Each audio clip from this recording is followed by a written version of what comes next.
Welcome to Make That Paper, the show where we talk about all the crazy jobs we do to make the cash we need to pursue our artistic dreams. And to support striking writers, actors, hotel workers, UPS employees, everybody who's out there on the picket line fighting for a fair deal right now. That's right. Today, let's check out the Used Book Buyback Biz, the Assistant Archivist Appointment, and then we'll dip into the Online Writers Salon. We are your hosts, Jamie Parker Stickle and Jason Bieber. And today's episode has been a long time coming. We have a magnificent and celebrated author whose works have appeared in The Rumpus, Los Angeles Review of Books, Literary Hub, The Millions, and The Hairpin, among other publications. Yeah, she penned the critically acclaimed novels Catalina, Favorite. The Worst Kind of Want, and Love. most recently, The Pink Hotel. I have questions. Which was listed as one of the best books of 2022 by Esquire, and which will be released on paperback, on paperback, as a paperback tomorrow, as of the date of this recording. Yes, I'm so psyched. Okay, she's a fellow alum of the University of California, Riverside MFA program, and we are delighted to have her with us today, zooming in from halfway across the globe. Please welcome to the show, wonderful Liska Jacobs. Yes. We are psyched. We're psyched. You guys, this took a lot to manifest because Liska lives in East Berlin, Germany at the moment, so we're... This is like amazing. We will be conducting this interview in German today for all of our American listeners. Don't. My German's terrible. I meant German accents, not German. Oh, accents. But every time I do a German accent, you say I'm appropriating because I sound Indian, and I'm like, that's unhealthy for everyone. The only accent I can do is Irish. That's about it. Yeah. I was in Scotland I think I was there for 2 weeks on a trip, and just like in parts where we were doing a lot of hiking and stuff. And so everywhere we went, it was like the thickest Scottish accent ever. It wasn't like modernized. And by the time we did get down to Edinburgh, I was like totally like a mountain Scottish person. And people were looking at me funny. And I was like, what? I was like, I was born here. Right? I came home. It takes a while to break too. Yeah, you come home with it, and then it's hard to break it. It is. And we yell at people like Madonna and stuff, but I'm like, she's living in a foreign country forever. Do you remember when she moved to England and she lived there for years, like a decade plus, and like she spoke with a slight British accent? And I'm like, yes, well, when Germans and British move here, they talk with a slight American accent. What are we talking about? Yeah, we expect she wasn't doing them. it performative. Yeah, I've seen actors do performative British accents. Oh, James yeah. Franco, actually. But I was in a... But am I allowed to tell that story? Yes, and we want to know this story. Okay. When I was doing my English degree at UCLA, I studied abroad. I just did like a summer course in Shakespeare. And James Franco was getting his degree at the same time. And he was my creative writing class, but he somehow or for some reason did the Shakespeare course also. So me and him and like, I guess maybe 15 other students were in England for a summer. And when we got to Stratford-upon-Avon and we went and saw the plays, he started speaking a British accent. And I thought maybe he was always British. I mean, this was 2006 maybe. So, I mean, wasn't that aware of him. It wasn't what I had heard before. So I was like, was it so faint before, like, are you just faintly British? Maybe, I don't know. Actors sometimes surprise you. And then somebody asked him and he said, no, it just felt more appropriate to speak in a British accent while he was in England. Like, okay. Okay. Very cool. This is why they say don't marry an actor, but I did. Oh boy. I mean, oh boy, is right. Is it so hard to just say I'm practicing? Yeah, just feel like. And what he would do was, this is so telling so much stuff, but it's fine because he's not going to listen to our show. Person. Yeah. So he would read Shakespeare at night to groups of girls in the Holiday Inn lobby, I think we were staying in or something like that, right? And girls would like break up with their boyfriends to sleep with him for like one night. I mean, it was a whole, he was like the star of the program. It was just very. Was he famous that he already done like Freaks and Geeks and stuff, or he hadn't, you know what, I think he was like in the Spider-Man at the time. Okay, so he had done Freaks and Geeks. Yeah, he was established. Yeah. He was established, yeah. I mean, she said 2006. I remember when. Yeah. I remember when he went back to school and TMZ was like, "Oh, James Franco, he's so smart." Yeah, he graduated with me. Yeah, in the creative writing courses, he wouldn't read people's work, but he would have somebody walk in the middle of the class and hand him everybody's pages, because you're supposed to workshop everyone's pages, with this assistant's notes on them, and then he would sign it with flourish like James Franco, and then hand it back to everybody like, "You're welcome." It was it was next level. It was next level, man. And then surprise, I'm rich. On the story. Yeah, right. I'm rich. I'm rich. So, yeah. And then I'm famous. Yeah, he did like a short story collection far before I ever was like doing Catalina or anything. And I was like, God damn it. Here's the thing. We haven't had one on the show yet because nobody wants to talk about it because it's a lucrative side hustle, and so adjacent to the art of a writer is ghostwriting. And I'm not talking about ghostwriting somebody's memoir or autobiography. I'm talking about like, a famous actor or person is like, "Oh, I have an idea for a story," and they have like one log line and they're already famous, and then they hire a creative writer to write the entire novel, and then this famous person gets noted as like, just, I don't know, the accolades are beyond me and beyond comprehension. And I know the person that wrote the book, and they get nothing, and they sign NDAs. And it's like, and as an actor and a writer, the amount of frustration I feel is beyond comprehension. Yeah. It's like, oh, I'm the working class, but like this person is like the I'm exploited labor. Surprise. That's basically it. Yeah. It's so surprise. And I honestly feel like people should be sharing bylines. Like if you're a story creator in film, and we're not going to talk about or promote any films, but in a film, if you write a script, there's the person that created the story, and then there's the person that wrote the script. So like we do have that distinguished credit. So I just feel like, why aren't we forcing this upon this industry? And that is it's super bizarre. It's bizarre. Because if you think about it, no one really believes that these actors or celebrities are writing those books. It's like we are all deciding to believe the Emperor's New Clothes collectively. Yeah. Right? Like, oh yes, this person definitely wrote all of this. I read Hulk Hogan's memoir, and it definitely, listen, if it was ghostwritten, they really captured the voice. They got it. They nailed it. It felt like I was in the room. Well, Hulk Hogan does have a credit inside his book that says, with the help of this writer. Like, that's a memoir. Really? Yeah, that's a memoir. True. And I'm not really talking about memoirs, because memoirs, I think they do give credit to ghostwriters often. Of like the novels, the short stories. Yes. No. I know. Now that I Liska gets me. Yeah, I do think he said, "Thank you, brother." Oh, what a time to be alive. You have a signed, autographed copy of that book. I have it back here on a shelf. Oh,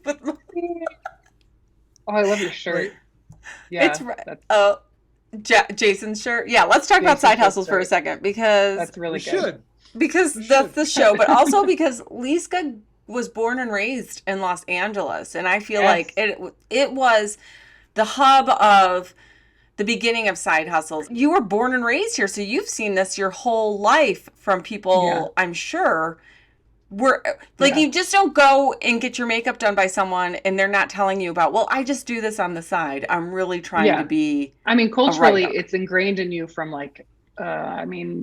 from a child. It's just part of the culture. And I've noticed how much so moving away. It's not, hustling here is not the same kind of way at least in Germany. Yeah. I think it's really something that we like internalize too as Californians. It's not just Los Angeles. It's like, I think I was expected to be working and making money to support myself and support what I wanted to be doing from, gosh, maybe 15 or 16 years old. Like, it was just like, get out there.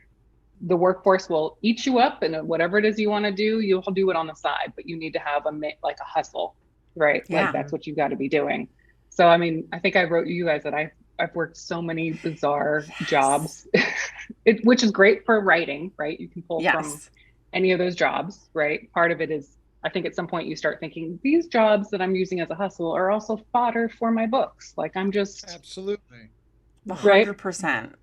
Working at a country club, and I'll put it in the Pink Hotel. Okay. Right? Yeah. That is what I want to talk about. I have so many questions about the Pink Hotel. Like, Catalina was just, I have this one question, like, oh my God, I had to look it up. I'm like, there are planes that go from here to here in California. There's just so much.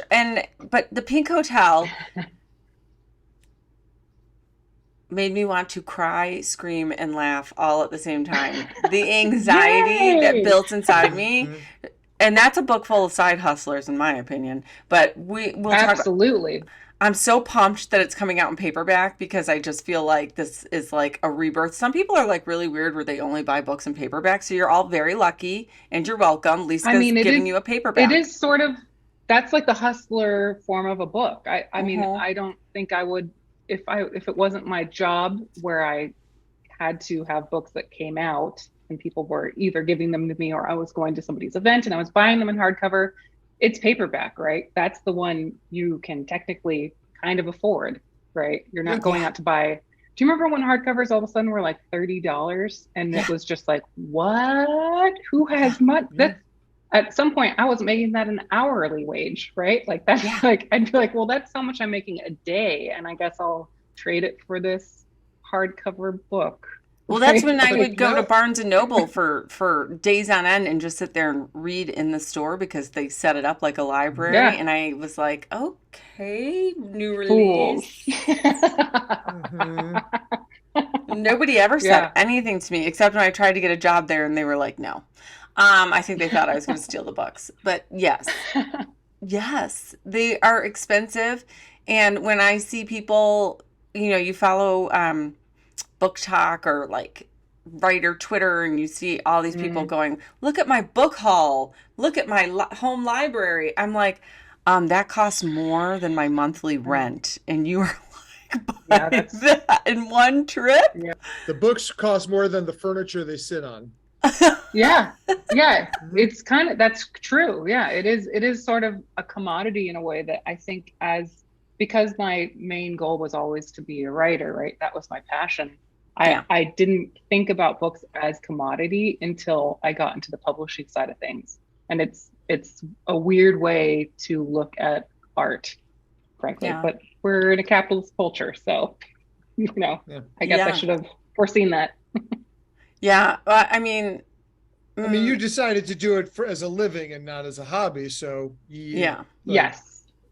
Although I'm still debating about whether or not you can make a living about writing. But, we're gonna talk. Okay, let's back up for a second, because So did you go to college right after high school? No. You took time off and you became an employed human being, but you always knew you were going to be a writer. So let's talk about that, because I think that's important to understand why you made the transition from being a writer on your own time and having a day job to going, I'm going to go to school and study this and then keep going. So let's talk about that journey. So you get out of high school, but you start working. Is this your working at the Getty at this point? No, my God, no. The Getty wouldn't hire you without a bachelor's degree. No, I got out of high school. Are you kidding? No, you needed a BA. And that was for like $14 an hour. It might have been 12 actually starting. Like, it was really, really bad. Yeah. I remember getting that job after. It's a prestige, yeah. It's a I thought, prestige here we shit go. I job. graduated college. I'm gonna get that money. Here's that VA money. And they're like, $12 an hour. Are you excited? And I was like, so excited. But Yeah. after high school, let's see, I went to I think I was working at a sort of Amazon, this dates me, but it was like a competitor of Amazon out of some guy's Oxnard office situation, which of course has since folded. And then I was working It's the as MySpace of sort of, online retailers. and it was terrible, you know, like there was a big, it sort of felt very dicey, I think, working there. Where did you find this job on Craigslist?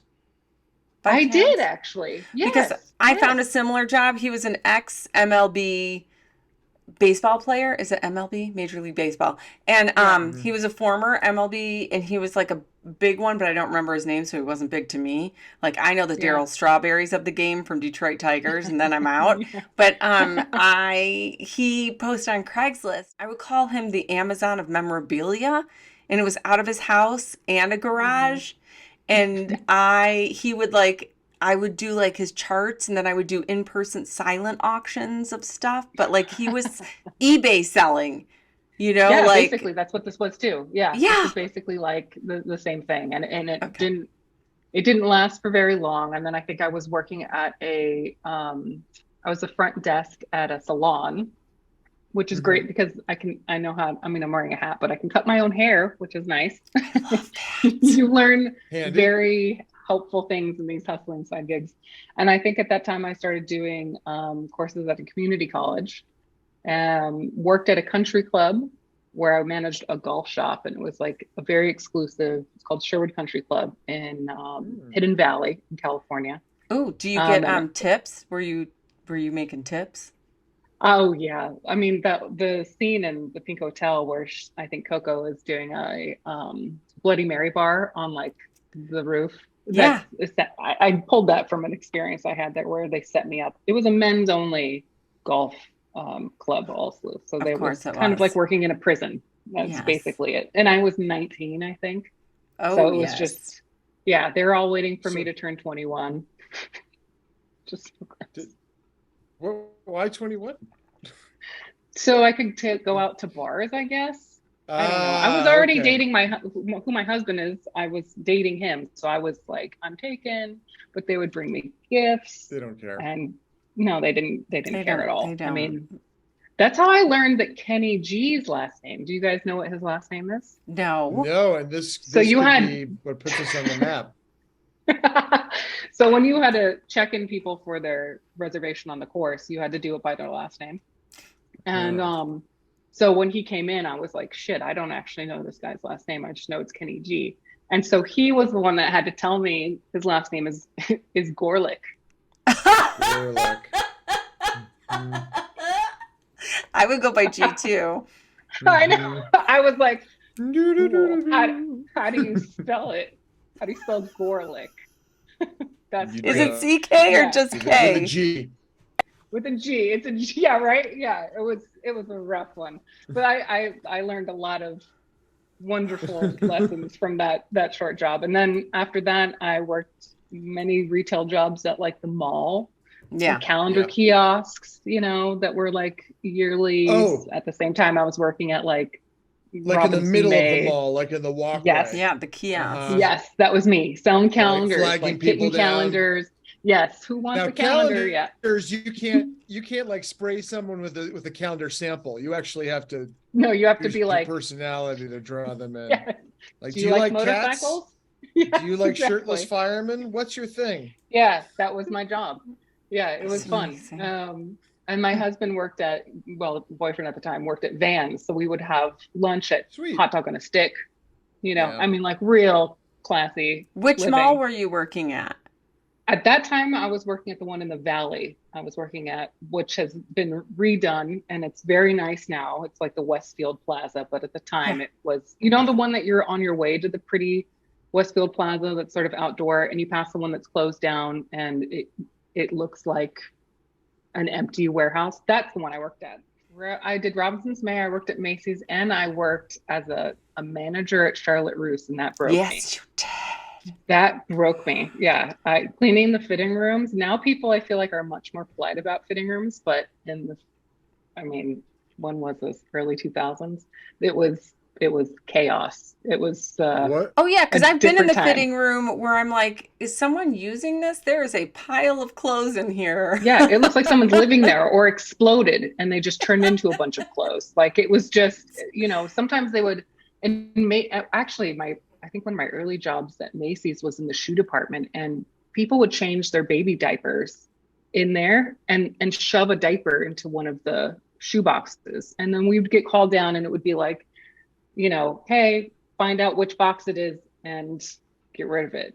People It was suck. brutal.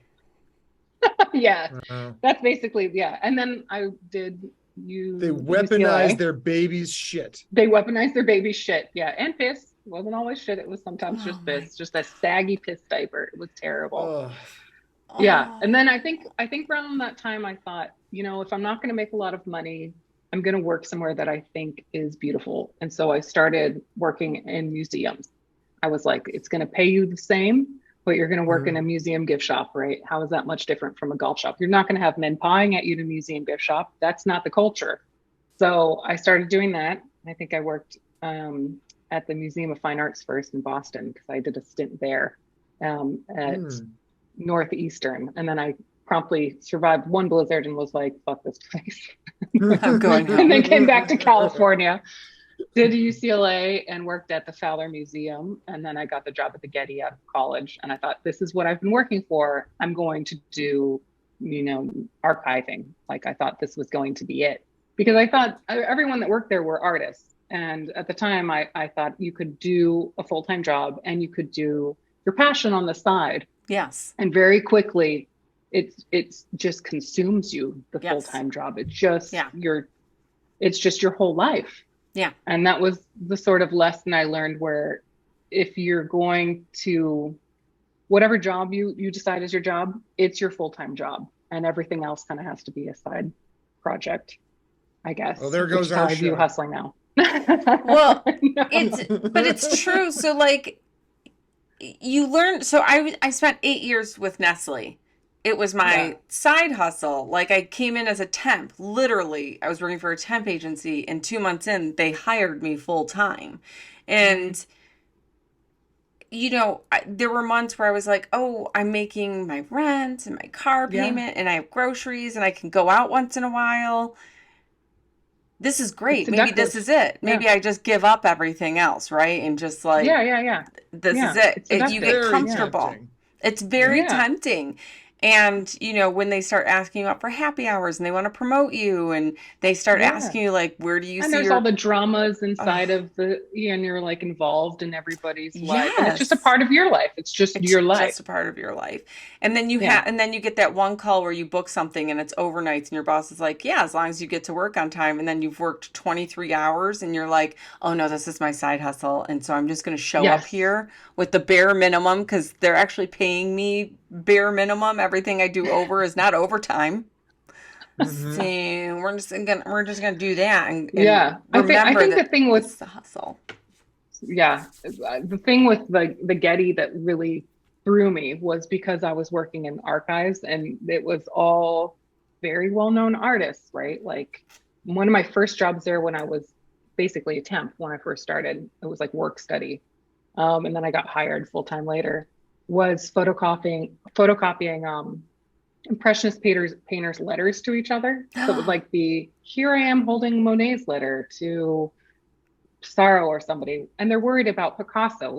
It was just so wild to me that these entire archives of people's lives existed, and that they were worried and concerned about many of the things we're always worried and concerned about. Like I've listened to some of your episodes on your show, and a lot of the concerns Thank people you. talk about, that's what these artists were concerned about. They were worried about the same exact thing, about their side hustles overshadowing what they wanted to do. Man Ray was well known as a photographer, right? But his passion was painting. That's what he wanted to do. And his side hustle was basically fashion photography. And he was concerned in all of his letters that that was overshadowing his main passion was painting. I have chills. And so I have I, goosebumps. I have right? goosebumps. Oh my God. It started really messing with me, especially as I was about to hit 30. And I was also taking these archives to people. My job was, there was a reading room, and people from all over the world would come and request material for whatever project they were working on. And I started feeling like a flight attendant, like I was just handing out peanuts to people that were on these great journeys in life. And then I would take their trash or whatever and put it back. And then it was like the next flight. That was sort of my existence. And it really started messing with me, because at one point I thought, what am I learning from these archives, right? And it was, time is short. You have to do what you want. And I think I quit maybe 2 months before I turned 30. And I said to my husband, I'm sorry, we're going to be poor and have to leave our apartment, which is what we did. But I would rather be poor and live on the beach and do what I want to do than continuing the cycle. Because I feel like, what have I learned if I don't do this, right? Yeah. So that's wow. what happened. And was he, how did he take the news? He was very supportive. I mean, we've been together since I was 18. Since he was hot 20. dog on a stick. Since hot dog on a stick days. And I think we both knew that if we were going to go through our adult years or young adult years, we were going to have to make room for mistakes and whatever it is we wanted to do. So he was like, okay, let's do it. Do I think he would maybe regret that decision now? Possibly. Really? Well, I mean, we'll talk about, was it worth it later, but I think it's part of that question, right? I mean, you never know. Well, right? I think one of the best things, though, is that you had a supportive partner. I think oftentimes that along with that side hustle, what happens with artists is we push away the partnerships because the fear of, one, getting tied down, two, starting a family too early, three, like having to shift into this idea of family, even if it's just the two of you. That's a huge shift in mindset versus selfishly going after your desire of producing art, right? And that's tough, making room for your partners and your own, and sort of hoping that they don't resent you or anything like that, right? Like that's I tough. mean, I turned down That's two tough. proposals because one of them, I knew he was going to force me to quit being an artist. Because he wanted me to like move up and become like a CEO at like a corporation like Nestle. So like when he put that ring on, I was like, oh, hells to the no. Nope. And I was out and covered in hives, just like Sex and the City. That's a true thing that actually happens to women. And then the second one, I was like, oh my God, he would give up everything for me. And I'm not going to give up anything for him. And that's not going to work in any world. And so that had to be a no, even though I really loved that person. I was like, absolutely no. And then I met an artist and was like, oh, we sacrifice together. We fit. That's what it is. Like, I think you just have to decide you're going to make the sacrifice together. Yeah. We do always ask, almost always ask, was it worth it? And that question's always targeted towards the person we're talking to. But we don't ever really ask, was it worth it for everyone else in your life? Worth noting, not really needing to pull that thread any further. Just, It is an interesting one. Right, because you started this journey with young and with someone. And I just find that fascinating because we've had other artists on who, but it's usually the men who are like, well, it wasn't a point of concern for them. The women that they dated and they loved them so much and they got married and had a family and their wives supported them and their ideas and they never questioned it. Yeah. Like the archives I listed were they're all men, right? Who had their lovers and muses and the rest of the world supported that. And for a woman, that's not usually the case. That's not the case. I want to say I'm very lucky, but I'd like it to just be the norm, Like I think Jordan's, I think philosophy has always been, let me help you give like a room of your own, right? I want like his one, I know. Like the big thing about moving to Berlin was, this is the first time I've ever had an actual office. Have I done much work in it? Surprisingly, no. But he's been very proud, as he should be, that it's something that he's able to do. But just showing, like, it's interesting because I did start a family later, like in my 30s. Like I never thought I was going to get married because I would meet these nice boys that expected family and all that. And I was like, I'm not having a family. Like, I'm live for my art. And then I met my husband, Jason, who was like, we can live for our art together and we will do this. If we want to have a family, we'll do it together. And like, we'll sacrifice together. Like, and just like Jordan, like he made me quit my job at Nestle and work full time on writing and go back to supported my decision to go back to school for that. At one point you did say, but you're going to have to give up acting. And I was like, no, I'm not. Watch me. I'll make the choice when I'm ready to give it up, man. But I want to clarify that I wasn't demanding that you give up acting. No. I was just seeing a full plate it was a in suggestion. front of you. Yeah. Can I say something? I'm seeing some interesting parallels between the two of you and your trajectories.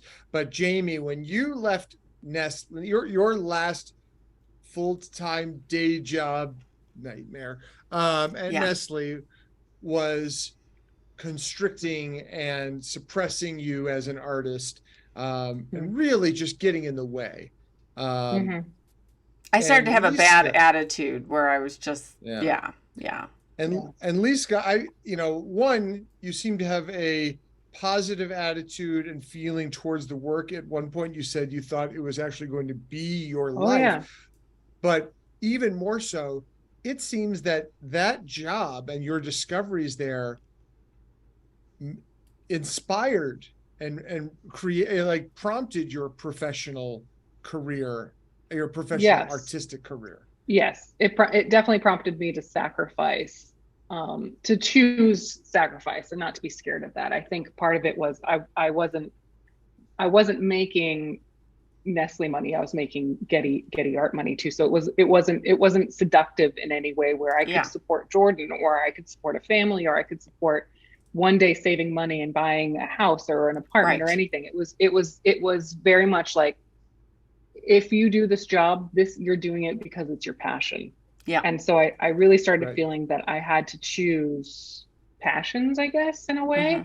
And that was sort of training in this sort of strange way where I had to learn that your passion's not going to make a lot of money. And so therefore, or if it is, it's not going to sustain you all the time. So like, if that's what you want to do, you have to choose that, right? That's what all the artists were telling me, all the different archives. That's what my paycheck was telling me. And so I had to just be like, okay, I'm going to make the leap. I'm going to do it. Like, this is what I want to do.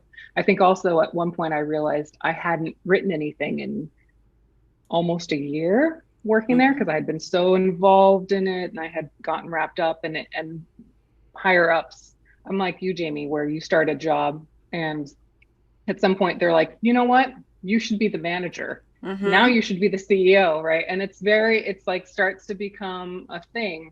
And so people were like, why don't you get your master's in library science? Coworkers there. And it sort of became, well, would I rather do that or would I rather get a master's in fine arts and creative writing? And I felt like I had to choose. Yeah. So I did. Yeah. I was never going to get an MBA, so that was like out. I was like, nah. But I did have to choose because,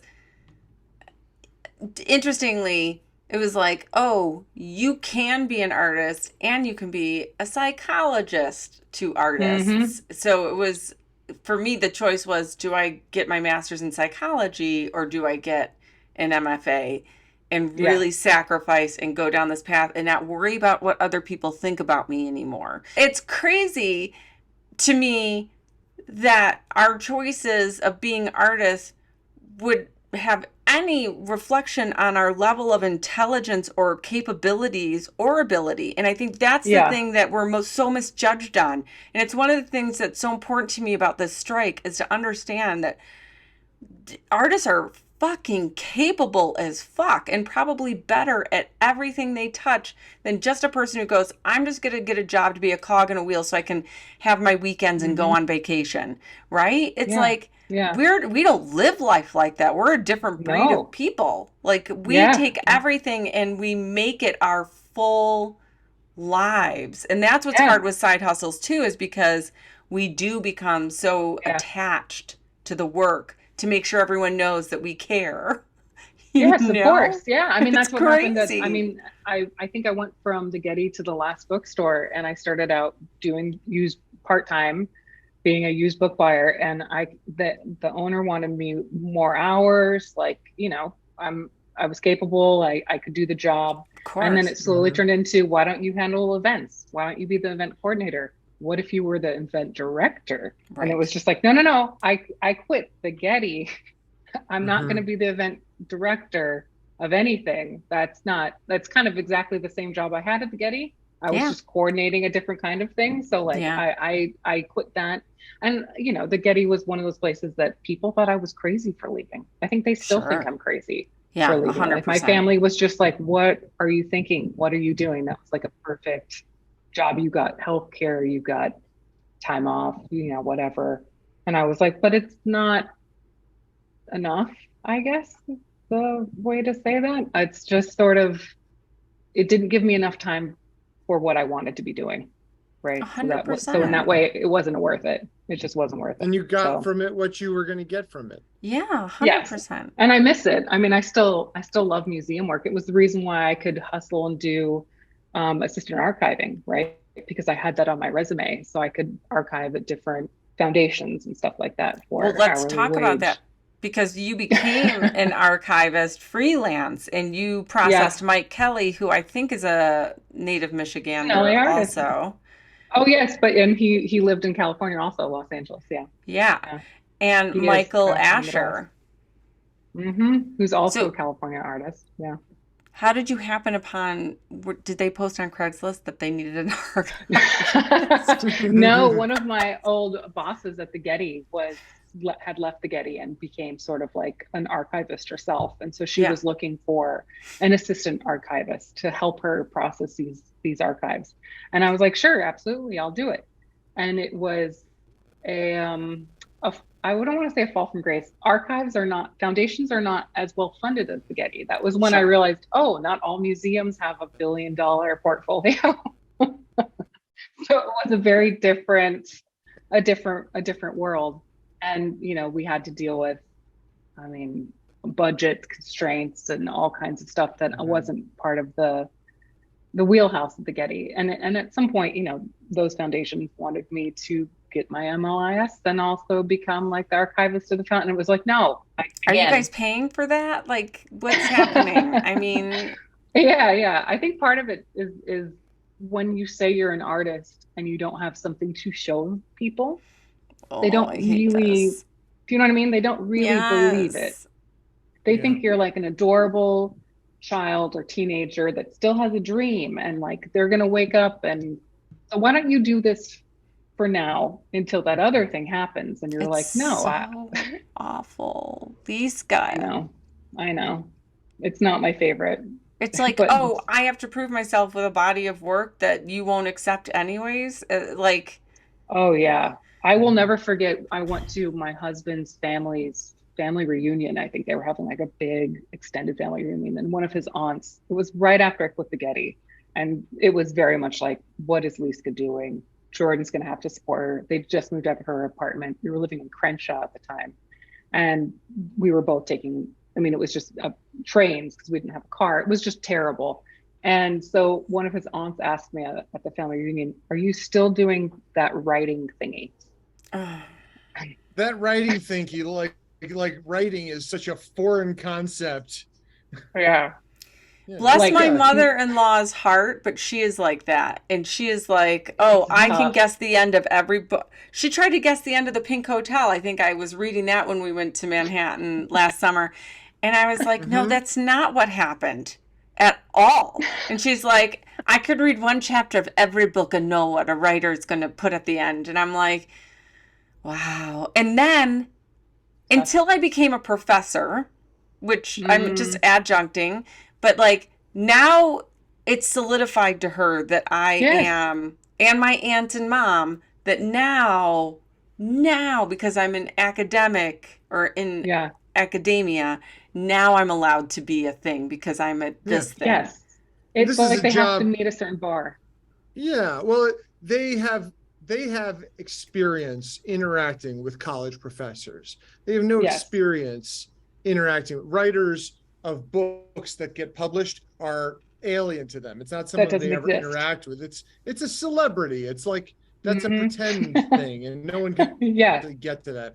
And I just wanted to, by the way, Jaime, let you know, and Liska let you know that um, my mother has a particular relationship with a particular hotel in Beverly Hills, um, Yes, by that way you of my wrote father, that about. my father spent more time there than he should have instead of home with her.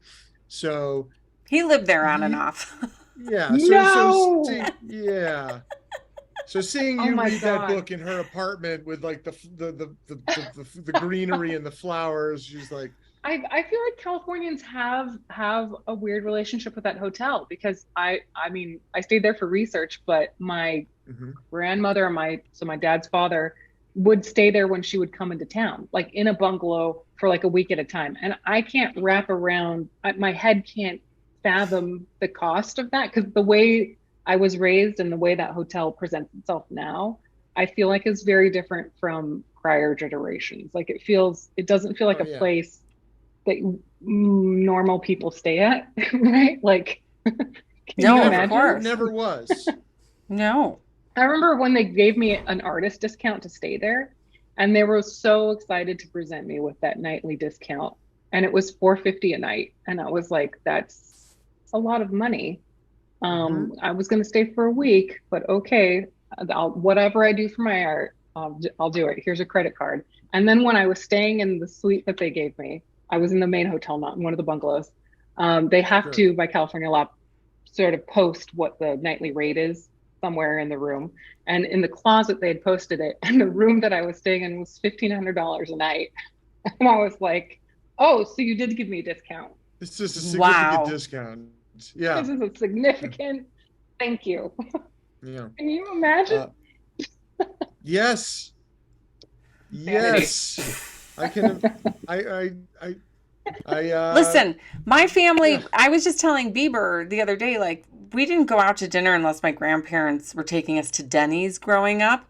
Um, my parents didn't Don't take us shit out to on dinner. Denny's. They took us out. My parents took us out to dinner. Like I can remember one time alone as a family. There were four kids. There were four of us and my parents, and they took us to Ponderosa, which is a buffet. So like it was a big time buffet at the time, but like it just when we would travel, we'd sleep one night in the car when we'd Hmm. arrive at a place at the motel, you know, we would sleep in the car as a family of four in the van, and then the next morning check in to get the most bang for your buck. And it was a motel, you know, and we'd share one room Yeah. with six people. Nobody said anything, but we'd have to sneak in the back. My mom was like, "Oh, we're going to go in the back door. Daddy's going to check us in, and then I'm going to bring you guys around the back door, okay?" Because like, Because that's the normal, right? I think for most people, Huh. not the Beverly from Hills Hotel. yes, yes, such a. I mean, I went to school. I went to high school. Some surprise. I'm rich people who would like spring break in It's a crazy Aspen. hotel. That's crazy. And my mom and dad told me when I was like, oh, in college, I would like to go on spring break with my friends, and they were like, no, some kids go to college, some kids go on spring break. You get to go to college. I was paying for my own college. Nobody paid for my college, by the way, but they were like, you don't get to do Yeah. both. And I was like, but they all get to do both. Yeah, I Yeah. was Mm-hmm. Yeah. working on spring break at Abercrombie when they would hire like, oh, Oh you need God. work for a week? Mall Come work jobs. for a week. I love mall jobs. I'm the queen of mall Those mall jobs. jobs, I can still like smell how my clothes would smell when you came home. And you're like, Oh, why do they smell like this? Why do they smell like department stores and like fried girl. cheese? Mhm. And Mine was it It's always lives food. with you coffee forever. and angel perfume. Coffee and Oh, angel. And it was not a good mix. It was gross. It was Yeah. gross. I worked at Pier 1 for a while, so I had a real like floral candle thing going. Oh, I worked there too. ah, Yeah. I Yeah. did Crate and Barrel. No, Oh, that's yeah. actually Mm. fancy. Sorry, Bed Bath and Beyond. That's where I worked. Oh, God. Yeah. Sorry. Yeah. Liska. I was Rip. just like, Sorry. oh, Crate and Barrel. Yeah, Hey, no, not Crate and Barrel. Barrel. No, I wasn't fancy. I didn't learn the work My from a my pretty thoughts when you school said until that, later. my thoughts went from like, oh, store discount? Oh, no, I've Oh, already no. got my No, 20% no, off no. coupon. I'm good. Yeah. Oh my gosh. One of my bosses at Estee Lauder, I worked for prescriptives, and one of my bosses, she was the account coordinator at the time, and she was trying to get her real estate license or was going for her real estate license because she wanted to flip homes. Now, I'm going to date myself. This was the aught 2000s because I graduated in 2000 and college. And she was like, she got a job at Crate and Barrel, but she was a full-time salaried position with benefits at Estee Lauder. But she took a break to work 3 weeks at Crate and Barrel or Pottery Barn to get the employee discount, which was like 40%, so that she could buy a Oh, bunch of stuff and put it in a house and flip the house to make money. And I was like, the side hustle, the whoa. thought that went into what she did, Whoa. That's like three steps ahead. That's She girl, was playing insane. chess. girl, She was her name playing was Yes, chess. I'm Trish. playing checkers, man. That's what Yes, I'm Yeah. doing. she I'm was like playing. bouncing from job to job. Yes, and Hmm. then she would sometimes, if she needed new suits, like tailored suits, she would do that at like a Benetton or something for like or the Limited, and she would like get a Wow. 2 weeks there just to get the 40% off of the suits and then quit, and she'd have like three new suits. I mean, Wow. she was Wow. so side hustling, but in a Yeah. different way. Yeah, yeah. Totally. It's tough. It's tough now when you had emailed me about like what hustles do I have now, and I started thinking like, does the hustling get not harder physically or for some reason as you get older, but like the opportunities kind of diminish the older you get. And Oh, like the way yeah. my CV looks now, when we were talking about how families treat us, how they see us. And the moment I published a book, because that was so alien to them, and I think maybe they did think of it as like something that would never happen, it just changed the perspective of me in sort of a way where they're like, wait, do we not know her? And it's Mm. sort of a weird it's sort of a weird relationship now with family members. And then the second book and then the third book. But now as a CV, if I'm like moved here to Berlin thinking I'll just get a job at a bookstore or I'll get a job at a coffee shop or whatever, I don't care. Just something so I can make my own money and I can still go out and whatever. And Yeah. people are just like, it could be a Germany thing, but here they're like, no, sweetheart, you have a master's degree. You're not going to work at a bookstore. We're not hiring you. We're going to hire somebody else who's looking to round out their resume and they're working on their undergraduate degree. So Yeah. very weird thing that I'm noticing as I hit Mm. 40 that they're like, look at that, 30 and now 40. Look at this. That's I'm like, so, 10 yeah, years but later. yeah, I mean, but that's how it is. Like, we were talking to Natasha Deon a while back, and I love Natasha, and she was like, she, every decade of her life was a moment of her discovering something new about herself and going back to school for another degree. So she got Yeah, a degree in her 20s, she got a degree in her 30s, she got a degree in her 40s. Like, it's like, yeah, what's she gonna do in her interesting. 50s? Yeah, so Yeah, maybe that's what I need She's to gonna do get a next. I don't degree. know. Yeah. she's gonna get another degree. I don't know. I But the think you're in hustling, I mean, Berlin. You could yeah, sling just do, beer and be fine. I've Well, tried. They I don't want mean, me.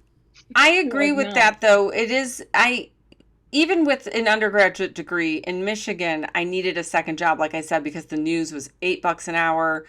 Oh My yeah, yeah, student yeah. loans were coming due. I was trying to get to Hmm. California. Like, there was a lot. And so I applied for a job as an assistant photographer because I did photography in college. I took classes and I Mm, loved mm, developing film. And she was like, no, I'm looking for like a 17-year-old. Yes. And I was like, Yeah. a 17-year-old Yeah. can't do this job. You just can't pay me anything. And you think a 17-year-old's going to take like a flat rate of $10 for this job and be fine with it because they live with their mom and dad.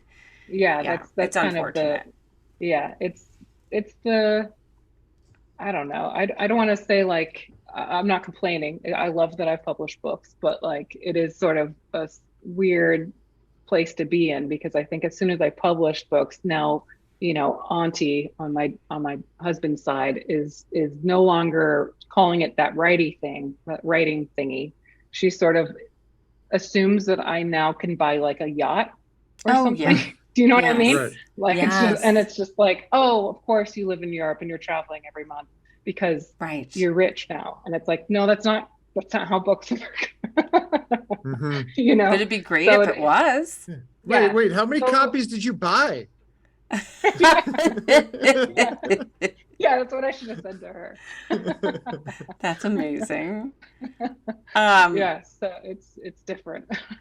So let's talk about though what you do as an author to help support building your career when you're not writing or when you're filling in that space. What are you doing? Or sailing on your yacht. Or sailing on your yacht. My yacht. Yeah.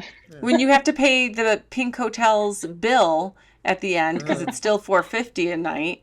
What are you doing? Yeah.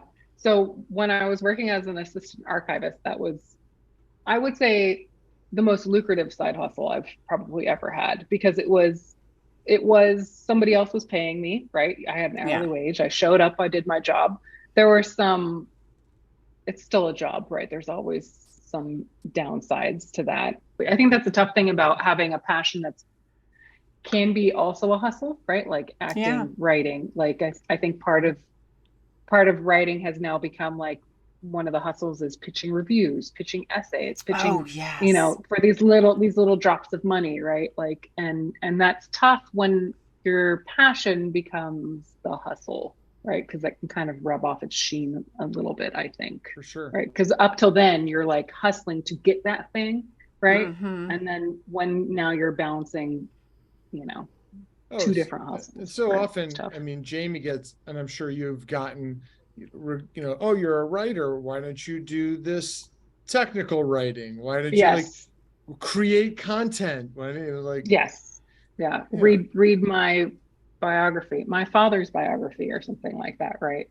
You're like, okay, let me think about how much I would charge for that. You know, it's just like it becomes, and it's sort of like everything is sort of focused to take attention away from the one thing that you want to be doing, right? Which is for me working on a book, right? Like that's, but everything around that has to support it in some way. It's tough. It's tough when people don't want to pay you either. Oh God. Usually people are like, can you read this for me and give me your feedback? And like, sure, but I have a cost for that. Well, can't you just as a friend do it? It's like, well, then I can't pay my rent. That's why archiving was so great, was because it was sort of probably my only hustling job where I didn't have to do inventory, you know, like send somebody an invoice and be like, can you pay me now? Can you pay me now? Right. Like it was just like, here are my hours this week, and they'd give me a check, and it was great. Are you doing any archiving in East Berlin or in Germany? No. I don't speak German. Behind you. So I would love to. I wish I could do that, but it's mostly like hustling, you know, like the salon, the writing salon. I had some students from when I was teaching at UCLA Extension. Can we talk about the writing salon? Because you're still working, you were in Germany, but teaching classes at UCLA Extension online. Yes, I was. And that was tough for the time difference. But then they also, I think I don't want to say post-pandemic, because obviously we're still living in a pandemic world, right? But post the lockdowns, UCLA and all the UC schools implemented an HR rule that if you weren't living in the country, they couldn't employ you. And that was because during the pandemic, everybody was like, well, I'll just go live back home or somewhere cheaper or whatever. And Right. so I couldn't teach with them anymore, which was really sad. And I didn't know that until 2 weeks before I moved. So I thought I was moving here and I was going to teach and write and it was going to be hunky dory. So that sucked. So That's a Oh, bummer. yeah, it was a bummer. It was a yeah. bummer. I'm still sad about that. But then I had some ex-students, some other people that I knew that were like, would you ever consider reading my work and giving me notes? And I sort of have a philosophy about MFA programs and teaching writing and stuff where I think because of my experience of having worked at the Getty and having hustled in different jobs and learned that the only person that's going to take you seriously as a writer is yourself, that I really want to, I don't want to even say teach because I think that's like a weird hierarchy, but I really want to instill other writers to believe that they don't need outside validation to be a writer. Yep. They all that it takes is you sitting at a desk and actually writing. Yep. And the better, and maybe because I've written and edited books, I can give you a different perspective on your book, right? But what's even better is if I train you up or you train yourself up to read your own work, because you're going to be the best editor of your work, right? That's just going to be the case. But the way to do that is to read other people's work. So I came up with this idea of doing a sort of writing salon where I facilitate a place where writers can exchange work, and I will do one-on-one feedback with each writer about their books. So that's I don't want to even say a business model. That's the philosophical I love it. outlet for that. And you don't have to put labels on it. I think that's Yeah. fantastic. We just talked to our friend Katie Von Till, who's an actress, and she coaches. And I have a similar philosophy, and she does too, where we don't even want you to come back. We're not here to teach you. Yes. Like, I teach undergrad, and I teach an LA film class and a podcasting class. And I'm not going to have those students again. I get them for one class. And I'm just going to impart on them everything I know about the field and like have guest speakers. And then you're going to go out and do it. And then you don't, like, you wouldn't come back and repeat undergrad. So I feel that way about like my storytelling class too. And I tell them like, now you're going to form a workshop with your, peers that are at the same level or better than you. And you're going to workshop each other's work. Like, you're not going to take my class twice. That doesn't, what am I feeding into, Yeah. I think the other thing. Oh, sorry, go ahead, Jason. Oh, I was just saying when you do that, that is the instant where it becomes about what you need from them as opposed to what you have to give them. Yeah. And that's sort of the I think how the writing, I think I jokingly said to Jordan one night after a couple of martinis that I feel like creative writing teachers deserve a spot in hell. Because at that time I was doing the job and I was like, what am I really teaching out these students outside of teaching them that they need a teacher, right? When really what they really need is a community. And I don't like the idea that you have to pay a bunch of money to do that to a university, right? But I understand that that's how we're structured, right? And I'm super thankful for UCR Palm Desert. Like they're sort of the reason why I have this mentality that a lot of writers who write genre fiction don't feel like they're real writers because it's not, I don't know, Joan Didion or something. I'm like, no, forget all of that. Like what you need is to look to yourself, and maybe you have a couple readers that you meet. It's tough though, because writing is something that you do by yourself. So it's very easy to get stuck in your own head. So I think I only offer their salon once a year. Oh. And they can come back. Yeah, that's basically what I do now. Right. I'm so excited for your next book. I'm so excited. All right. We have kept you over. No. Oh, shit. Okay. Sorry. No, it's been lovely talking to you guys. Lovely to see you. Just... Made love on Tuesday, on Wednesday she was down. We fought on Thursday, made up on Friday, but now I'm losing ground. You call me lazy, you think I'm crazy, so why'd you come around? She want my This ain't no savings and loan.